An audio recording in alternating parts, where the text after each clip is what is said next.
Welcome to Pretty Lies and Alibis. Let's seek the truth and travel the long road to justice together. What you know, Alibiers? Welcome to another episode of Pretty Lies and Alibis. I'm Gigi, still in Walterboro. Day 26 of the Murdaugh double murder trial. The defense rested. We got some things coming up. But first, a big thank you to Dan for the donation. I appreciate you so much. And a big hello to Harry in Alaska, my new friend. Hope you're doing well up there in that cold place. It's been warm here, but I'm going to tell you guys, when I was doing the lives outside today, I literally had pollen blowing all in my eyes. It's bad here, y'all. Y'all might see me one in mosquito nets tomorrow, just covered up. All right, so let's do our music fact. We'll jump into what we know now. Don Henley, who is one of my favorite solo artists. I mean, I love everything he's done, but get this, he's never had a number one hit in the US. The closest that he has come to that was with Dirty Laundry at number 3, and then The Boys of Summer at number 5.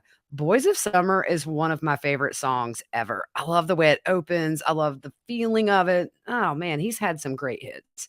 Come on, man. Don Henley needs to put out some new stuff so we can get him to number 1 at least once solo.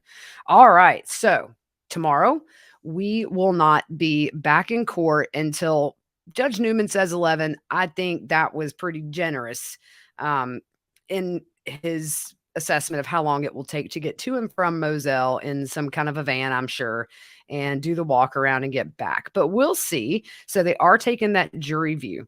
After that, what's going to happen? We're going to have closings. Yes, we are there. Can't believe it. I'm just waiting for the other shoe to drop. Like they're going to come back and say, oh, wait, we got 5 more witnesses. And they're all going to talk financial. But no, I'm teasing. Also, there was some kind of an email to the judge where he took everybody back in chambers, which is something I don't think they've done the whole trial, if I can remember correctly. But we do not know what that was about. And I guess it's nothing too major, but I will say when everybody came out, they had really red faces. And then apparently Mr. Harpootlian told Alec what that was about. His face got a little red too. Inquiring minds want to know. I'm going to try to find out what's up. Probably won't be able to. So happened today? Well, put on their rebuttal. And the first person up is Mr. Ronnie Crosby. He has been in that courtroom before, former law partner of Alec. And the defense asked what he would take with him when he rode around Moselle with Paul. He said you would take a rifle so that if you see a hog, you can shoot it. People in the South, we say shoot it.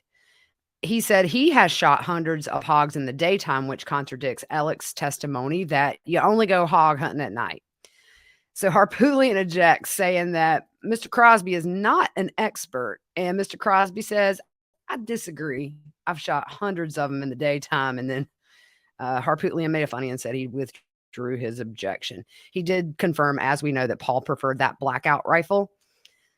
He had a great relationship with law enforcement, Alec did, according to Mr. Crosby. He also told Ronnie he had checked for pulses on Maggie and Paul before he called 911, and Mr. Crosby said that was very clear to him, that it was before. He said the first time he's heard the news story about being at the kennels, when was that? When Alec testified. He said he hasn't had time to watch all the trial, but he made a little workspace when his former law partner was on the stand and did watch that. He said at one point, Alec told him he did not think anyone riding on the boat the night Mallory Beach was killed had anything to do with the murders. So on cross, he's asked if he's rode the property at Moselle with Alec. He said he's gone dove hunting there before, but not so much just riding the property. Crosby's asked about being angry at Alec, and Mr. Harpootlian said, look, you had to pay out of pocket for the money that Alec stole from the clients. And he said they all had to take out loans. In other words, not just me, but yeah, me too. He said he's had anger at Alec for what he did to the firm, the partners, his family, his own family, Alec's family. I think Mr. Crosby's family, it was not defined. I think it's fair to say probably both in his mind, and also to their clients. And he said, you can't walk around in anger though. But Harpootlian keeps kind of probing about being angry. And Mr. Crosby says, you keep asking me questions that I've answered. He said, I came to the scene that night, and get this, I thought this was an interesting statement. He said, I saw things that have not been talked about in this courtroom. And I'm surprised that the state didn't jump on that and be like, "What? Say more. Tell me more. Tell me more. Don't make me start singing from Grease." So then he asks if he thinks Alec did it. And that's a loaded question. A loaded question. He says he doesn't have all of the information that the defense has. He never knew Alec had a drug problem, but he says he would have helped him, reached out to help him if he had known. When asked about Alec crying when giving closings, we've heard this story a couple of times throughout the trial. Crosby says it's theatrics, and it's very similar to the theatrics that his dad and his grandfather would use in the courtrooms. They talk about Alec stealing money from Barrett Bolaware before and after he died. One time it was for 70,000 when he was alive, and then after he was dead, it was 270,000. So he's asked if he forgives Alec, and he said he has no feelings. He says he's dealing with the trauma of losing Maggie and Paul and the aftermath. He said Alec stole for 20 years, and there's a lot of emotion there. He said, I found a way not to have any emotion, but it's not forgiveness. So the defense says he thinks that Mr. Crosby's testimony is influenced by his emotions. And Mr. Crosby says, I take issue with you saying that. He said, he's to say that I'm not being honest because I'm angry isn't correct. And the defense says it's up to the jury to decide whether or not, or to decide why he's testifying against Alec. So on redirect, Crosby says he took an oath to tell the truth on the stand and also as a lawyer. He says he enjoys being known as a man with integrity, and he doesn't want Alec to ruin that. After his testimony, I put in my notes that John Marvin followed him out. So next witness, Dr. Riemer. She is the pathologist that the state called originally. She said the expert for the defense testified they used skin tags to determine the direction of the shots that killed Paul. She said that's not really an accurate way when you're dealing with soft tissue. It might not be what it looks like. She also said if the fatal shot to Paul had been a contact wound, which is what the defense's expert said his opinion was, Paul's face would have been gone. And she said his face was essentially whole. She said there's a chance his eyes could have been blown out and the orbital bones broken, but they were intact. And Paul essentially looked fine here, just in the face area. But she said there would be no face left if it were a contact wound.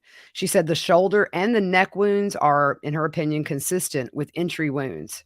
She admits to not shaving his head and said she was confident in her findings and she didn't see any features that were consistent with a contact wound. So that's why she didn't shave his head. So on cross, it got very heated. And I'm going to tell you, I felt bad for the pathologist. But let me just say, Little Miss can hold her own. She stood her ground. She gave him a go, shot right back at him. And a lot of people asked me what the jury thought about that. Well, they seemed a little irritated at first until she started firing back. Then they were like, yeah, she's good. We'll just sit back and watch the show. Overall, it's funny though, because sometimes the jury can look really irritated with Harpootlian, and then 3 minutes later, laughing there. And regardless of how you feel about him, it's really good to be able to do that with a jury to totally tick him off. And then a few seconds later, he's got him laughing. And it's the prosecution. There have been times where I think I've seen the prosecution frustrate the jurors and it's very visible, but that's all part of it. I mean, they've been here a lot of days, 26 to be exact, and they've been through it. But attentive to the end, these guys, I have to say, hats off to them. So on cross, she says she does wish that she had taken more photos, but hindsight's 2020. They talk about the notes that she makes as she's doing an autopsy. And she said that's just for her to incorporate later on into the autopsy report. He asked if she still has her notes from this case and if she ever produced them for the state. And she said, if they ask, they're welcome to them, but they've never asked. She said they're more of an aid for her. And if she has an initial thought that's in her note that changes by the end of the autopsy, she doesn't necessarily go back and correct her notes that she wrote down initially. She says pellets expand with distance. And Mr. Harpootlian asked if that's what the said, because they're bringing out that what they call the Bible of gunshot wound book, right? And she said, he says, is that what the book said? And she said, I don't know. Why don't you read it to me? Like, ooh, you go, girl. Send it right back up to him. But then Mr. Harpootlian said, well, the book isn't testifying, you are. That's how it went, y'all. She said the exhibit being shown on the screen, which we could not see, shows the packing materials inside that shotgun shell. And she said it was actually deposited along the skin. However, she did not remove any of that for forensic exam. When she said she didn't x-ray the brain, Harpootlian said because it supports the conclusion that you have reached. And she said she felt comfortable with the conclusion that she's reached. She said she's done very few cases where the brain is ejected, but when she has seen it, it's usually not a contact wound. And she said his brain was pretty much intact. She did not look at those crime scene photos. She testified about that the first go round. And the defense said his brain was catapulted out, and she said, I can tell. When asked if she saw any pellets going downward, she said she did not, but people can disagree with her. That's okay. She's confident in her findings. So they talk about that shoulder wound that she feels is an entrance wound that went shoulder to jaw to the back of the head for Paul. That was that fatal head wound. She doubles down and says that the shoulder wound, the oblong wound, is an entrance wound. So the next witness was T.C. Smalls. He is retired from law enforcement. He's also a pastor. He's known Alec for years. So he's asked if Alec asked him if he could install blue lights in his car. He said, nope, never asked me. Remember, on the stand, Alec testified that he got permission to put these blue lights in the car. Well, TC on the stand today said that's a lie. He didn't come to him about threats in the boat case either. Actually, Mr. Smalls thought that Alec was an assistant solicitor with his dad, but he was a volunteer solicitor. He was issued a badge for that position. He had no knowledge that Alec ever had blue lights in his car. And that was kind of it. I mean, it was just really quick, very pointed, just to discredit, again, something that he said on the stand that's a lie. The next witness, oh, y'all, Paul McManigal. I hope I said that right. But this, y'all, I don't know what happened with this witness, but essentially he was trying to figure out what causes your phone to wake up. So what did he do? Sat in his office and just tossed his phone around for a while and then got on the stand to report it. The only problem is he didn't make any reports. There's no video. And yeah, so that's basically it, y'all. On cross, you didn't record so you could avoid confrontation. And the defense asked to strike him as an expert witness, but Judge Newman says, nah, you stipulated. We move on to Mark Ball, another partner. When asked how he said it'd be better when asked how he was, he said, well, I'd be better if I wasn't here. He said Alec interacted with the law enforcement community just fine before the murders. When asked about the blue lights in Alec's car, he said he got them about 6 months before the murders in the new car, but actually had them in the vehicle prior to this one. He got this new car in December, just 6 months before the murders.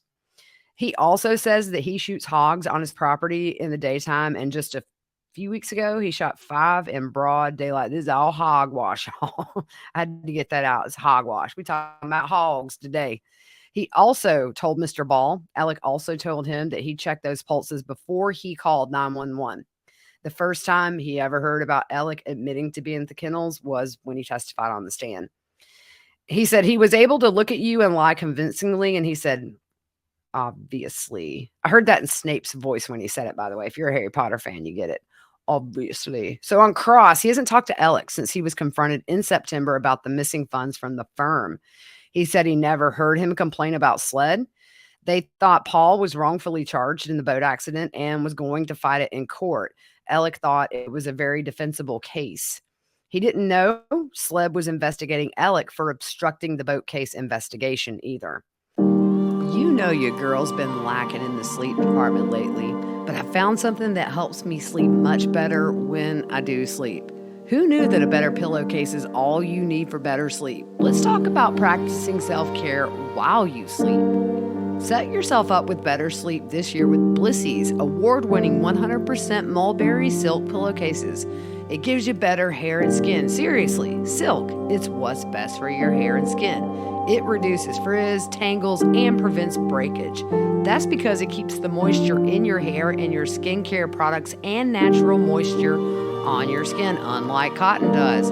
You can say goodbye to wrinkly, dry, flaky skin in the morning and wake up with healthier and shinier hair that won't take you an hour to fix. Blissy's pillowcase regulates temperatures, keeping you cool at night. You don't have to flip the pillow anymore, thank goodness. Unlike other silk pillowcases, these are the highest quality silk. And guess what? They're machine washable and durable. Valentine's Day is coming up, so why not give the gift a better sleep? Plus, it comes in gift-ready packaging they'll be sure to love. I love that the pillow stays cool, I don't have to flip it, and no more sleep lines. Everybody loves them. They have a ton of different prints and colors, and they make great gifts because there's an option for literally anyone. Hey, men, they love them too. They have over 1 million raving fans, and you need to be next.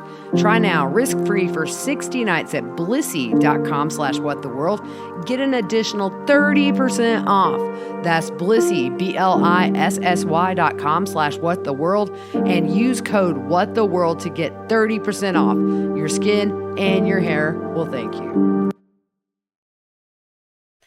And then they talk about that press release saying there's no danger to the public. And he said it worried him very much. He said, we were worried somebody might just come up in the firm and shoot up. So the email received, this is when the judge took the parties back. We do not know what that email is about. The last witness, I really think the best witness they could have ended with. My favorite witness by the state that was an expert witness. They had a lot of really good non-expert witnesses like Maggie's sister, Tony Satterfield.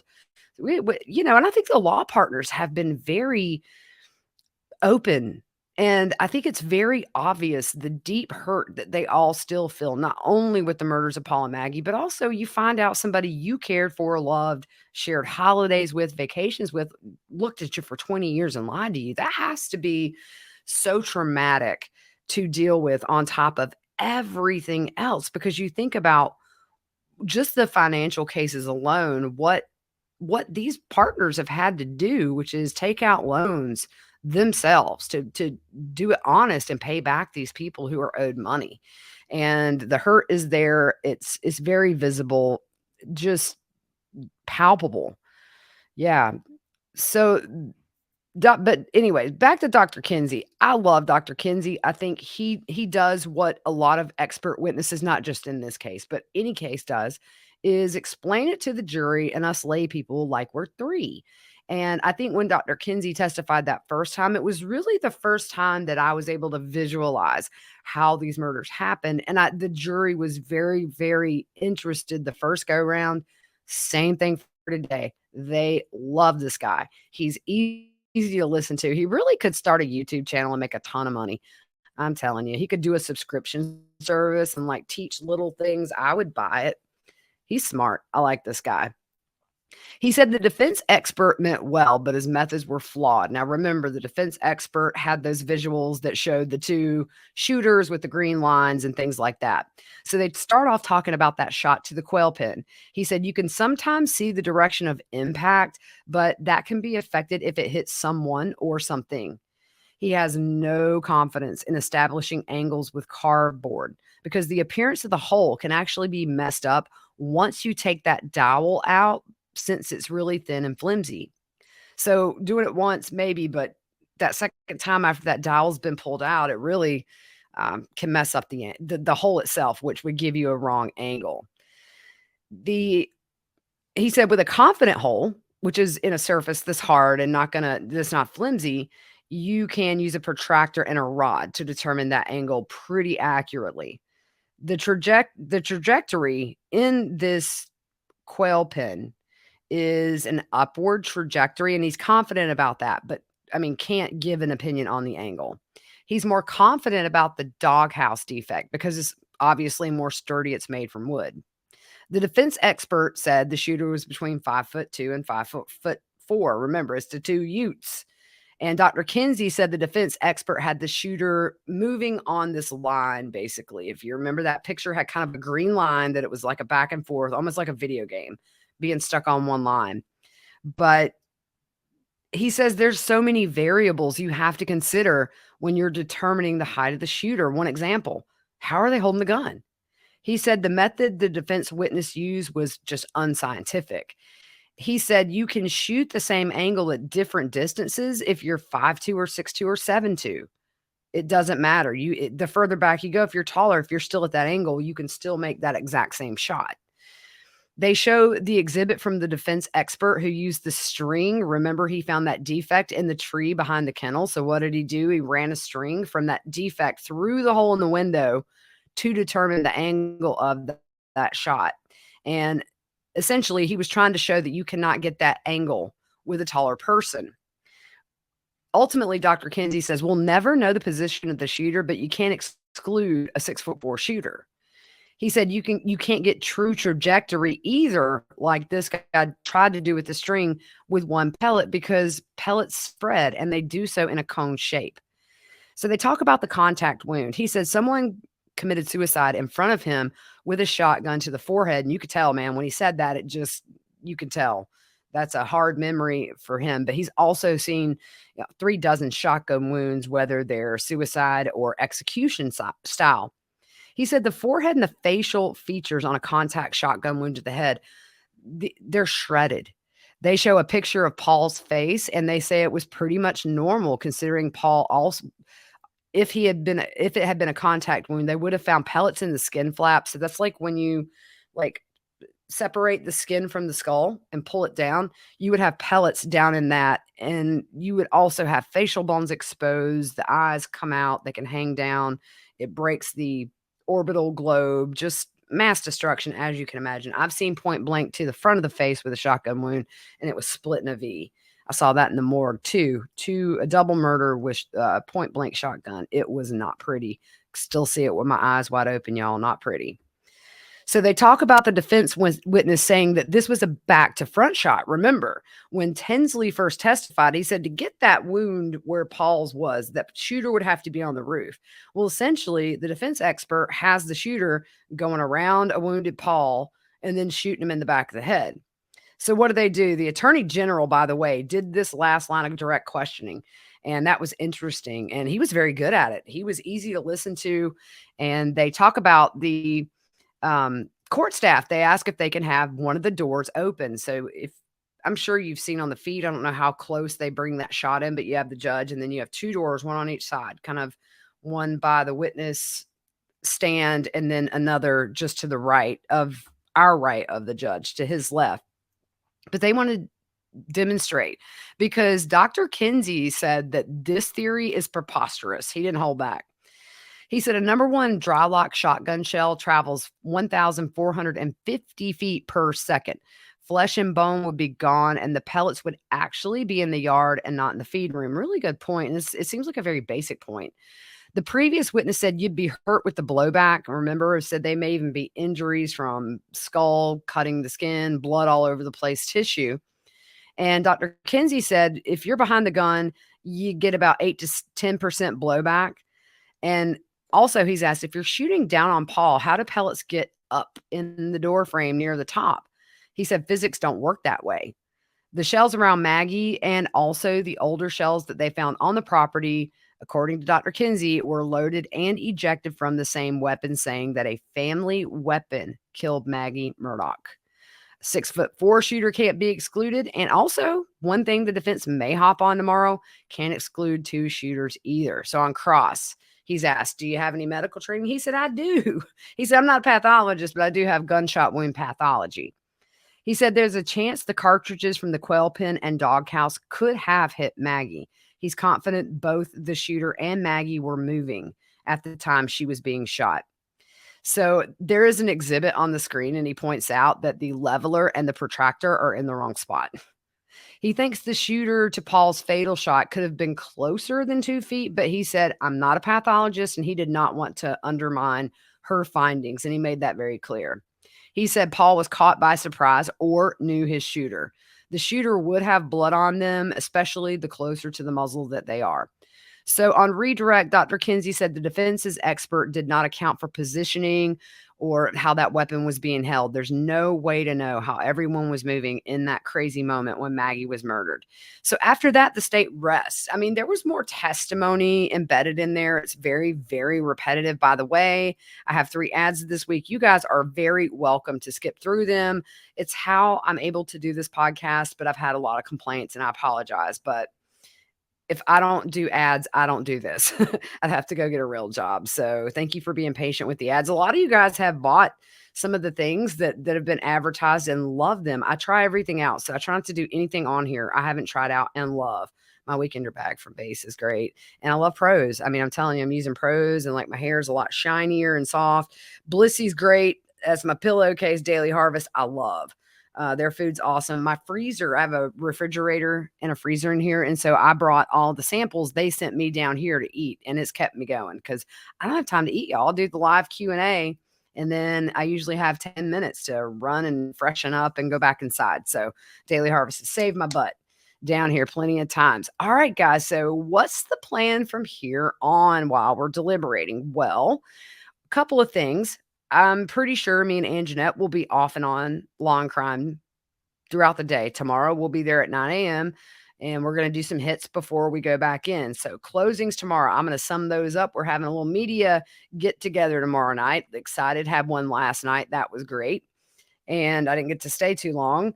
But then I think maybe during deliberations, I haven't decided yet. I may try to catch up on some Koberger, Valo Daybell stuff, or I might just do a couple of lives and then just make that my episode.